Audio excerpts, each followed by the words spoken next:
हेमंत की माँ ने तुरंत सिमरन की तरफ घूरते हुए कहा। इस समय उसकी नसों में गुस्सा पूरी तरह बह रहा था। इसके बाद वो आगे कहने लगी, तुमने फिर भी हिम्मत की कि तुम मुझे अपना चेहरा दिखा सको। हेमंत की माँ ने ऐसा कहने के बाद सिमरन की तरफ हाथ उठाया। वो इस समय उसको एक थप्पड़ मारना चाहती थी, उसे मारना चाहती थी और उसके चेहरे से वो मजाक का एक्सप्रेशन हटाना चाहती थी।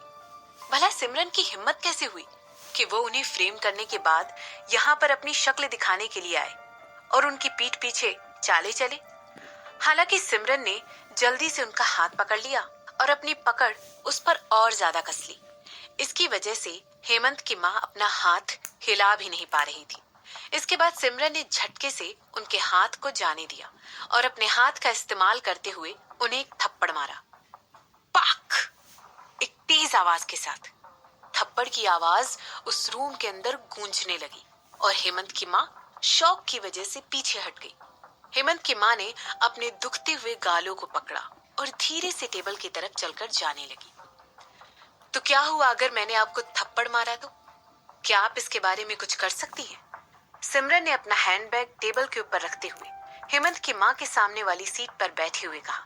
इसके बाद उसने उस डिटेक्टिव की तरफ देखा जो वहां पर सिमरन को देखकर सर हिला रहा था। तुमने मुझे फ्रेम किया, मैंने तरुण को नहीं मारा है, फिर भी तुमने मुझे फ्रेम किया, हेमंत की माँ ने कहा। इसके बाद वो टेबल की तरफ चलकर गई और अपने हाथ सिमरन के सामने टेबल पर भटकते हुए कहने लगी, तुम्हारी हिम्मत कैसे हुई मेरे साथ ऐसा करने की? तुमने उस वीडियो को रिलीज किया और मुझे और मेरे हस्बैंड को शर्मिंदा किया और इसके बाद तुमने रस्तोगी परिवार से मुझे बाहर निकलवा दिया। क्या वो सब तुम्हारे लिए काफी नहीं था? हाँ, क्या तुम मुझसे सब कुछ लेने की प्लानिंग कर रही हो? सिमरन, तुम बिल्कुल हार्टलेस हो, हेमंत की माँ ने कहा। प्लीज बैठ जाइए मिसेस रायचंद, आज रात हमारे पास बात करने के लिए बहुत टाइम है। मैं नहीं चाहती हूँ कि आप बिना मेरी इजाजत के अचानक से बेहोश हो जाए, सिमरन ने हेमंत की माँ से कहा। इसके बाद उन दोनों ने दरवाजे पर एक दस्तक सुनी। इसके बाद एक दूसरे पुलिसमैन ने उस रूम के अंदर एंट्री ली और सिमरन को एक बोतल पानी दिया। इसके बाद उस पुलिसमैन ने उसे झुककर सलाम किया और उस रूम से बाहर निकल गया। इसके बाद उसने हेमंत की माँ की तरफ देखते हुए एक आईब्रो उठाई और कहने लगी, अगर आपकी इच्छा खड़े रहने की है तो मैं पुलिस के आदमियों से कहकर ये चेयर हटवा देती हूँ ताकि आप कंफर्टेबली मेरे सामने खड़ी रह सके। हेमंत की माँ ने सिमरन की बात का कोई जवाब नहीं दिया। इसके रिस्पॉन्स में वो बस सिमरन की तरफ घूर कर देखने लगी और उस सीट पर बैठ गई जो कि सिमरन के बिल्कुल अपोजिट रखी थी। क्या तुम यहाँ पर मेरा मजाक उड़ाने आई हो? हेमंत की माँ ने पूछा। उनकी आवाज में गुस्सा अब तक डबल हो चुका था।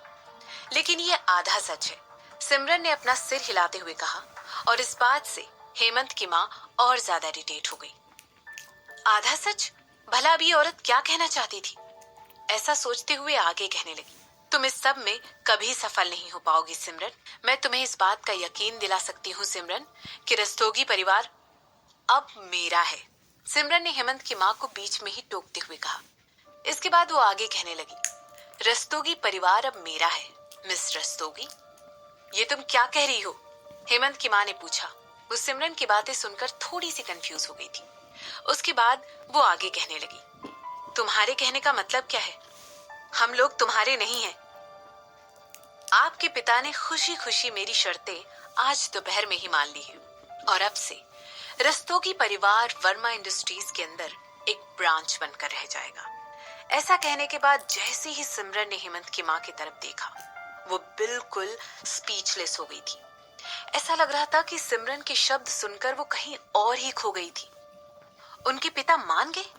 कंफ्यूजन और इरिटेशन उनकी आंखों में साफ साफ उभरते हुए दिखाई दे रहा था। क्या मतलब है तुम्हारा? हेमंत की माँ ने पूछा। सिंपल, अब से रस्तोगी परिवार का कोई भी इंसान तुम्हारी या तुम्हारे पति की और महिमा रस्तोगी की भी कोई मदद नहीं करने वाला है। तुम्हारे भाई आज दोपहर में ही उठ गए थे और उन्होंने भी इस बात के लिए अपना अप्रूवल दे दिया है। अगर तुम कहो तो मैं तुम्हें उस वीडियो कॉल की कॉपी भिजवा सकती हूँ। ओहो, लेकिन क्या यहाँ पर जेल में कंप्यूटर अलाउड है? बुरी किस्मत। मुझे नहीं लगता कि उनके पास तुम्हें दिखाने के लिए कोई कंप्यूटर होगा। ऐसा कहते हुए सिमरन के चेहरे पर एक खूबसूरत स्माइल आ गई। तुम? हेमंत की मां ने गुस्से से उबलते हुए कहा। मिस रस्तोगी, मुझे आपको और बताने दीजिए, सिमरन ने कहा।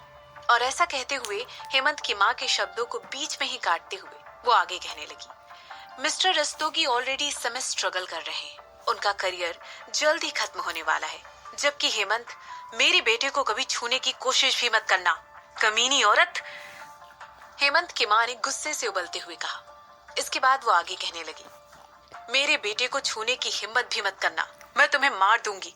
मैं उस हर शख्स को मार दूंगी जो तुम्हें प्यार करता है। तुम्हें और तुम्हारे हस्बैंड को इसके लिए दाम चुकाना पड़ेगा।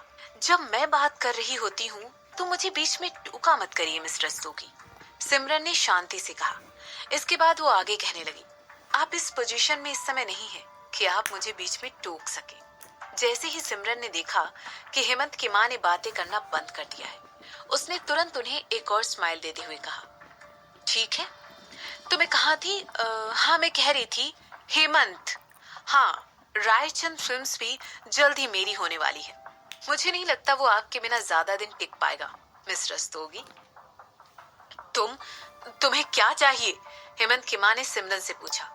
इस समय उनकी आंखों में डर साफ दिखाई दे रहा था। इसके बाद वो आगे कहने लगी, तुम्हें क्या चाहिए सिमरन? प्लीज मेरे बेटे को मत छूना। क्या तुम मुझे तुम्हारे सामने झुकता हुआ देखना चाहती हो? क्या तुम मुझे भीख मांगते हुए देखना चाहती हो? मैं ऐसा कर सकती हूँ, मगर प्लीज मेरे बेटे को छूने की कोशिश मत करना। इस पॉइंट पर हेमंत की मां को ऑलरेडी ये बात पता चल गई थी कि सिमरन एक सक्षम औरत है और अपनी हार को एक्सेप्ट करना उन्हें बहुत ज्यादा मुश्किल लग रहा था।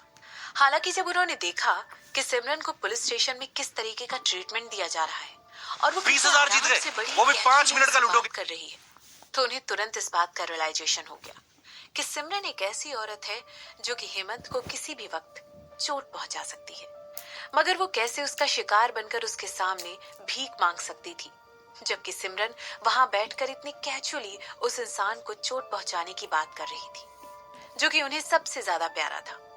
हेमंत की मां एक बहुत ही सेल्फिश औरत थी और वो अपने बारे में बहुत अच्छा सोचती थी। वो खुद को बहुत बड़ा मानती थी, मगर उन्होंने कभी भी ये बात नहीं सोची थी कि उन्हें पहले अपने बेटे को बचाना चाहिए। आखिर हेमंत उनका अपना खून था। एक माँ होने के नाते वो कभी भी किसी भी ऐसी चीज को सैक्रिफाइस करने से पीछे नहीं हटेगी जो उनके बेटे को सेफ रखेगी। यहाँ तक कि अगर उन्हें अपनी खुद की लाइफ भी हेमंत के लिए सैक्रिफाइस करनी पड़े तो वो भी करने को तैयार होगी। सिमरन ने हेमंत की माँ से कहा। इस समय उसके चेहरे से वो स्माइल जा चुकी थी। मुझे पता है, मुझे उसका दाम चुकाना पड़ेगा। तुम मुझे मार सकती हो, तुम मुझे टॉर्चर कर सकती हो, लेकिन प्लीज प्लीज मेरे बेटे को हाथ मत लगाना। ऐसा कहते हुए एक आंसू हेमंत की माँ के गालों पर गिर पड़ा और वो टेबल पर सिमरन का हाथ पकड़ने की कोशिश करने लगी और कहने लगी, क्या तुम चाहती हो कि मैं तुम्हारे सामने अपने घुटने टेक दूं? प्लीज सिमरन, मैं तुमसे भीख मांग रही हूँ। हेमंत ने कभी भी तुम्हारे खिलाफ जाने की, तुम्हारे साथ कुछ गलत करने की कोशिश नहीं की है।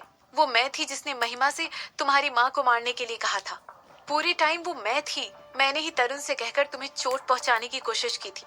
वो मैं थी, मैं दोषी हूँ। तो प्लीज मुझे सजा दो, मुझे सजा दो और मेरे बेटे को नहीं। ऐसा कहते हुए हेमंत की माँ अचानक से अपनी सीट से उठकर खड़ी हो गई और सिमरन की तरफ चलकर जाने लगी। इसके बाद वो सिमरन के सामने अपने घुटने टेक कर बैठ गई और उनके गालों से होते हुए लगातार उनके आंसू नीचे गिरने लगे। तो क्या हुआ अगर हेमंत की माँ इस समय ऐसी लग रही थी जिन्हें देखकर किसी को भी उन पर दया आ जाती? तो क्या हुआ अगर उन्होंने आज तक किसी के सामने घुटने नहीं टेके थे?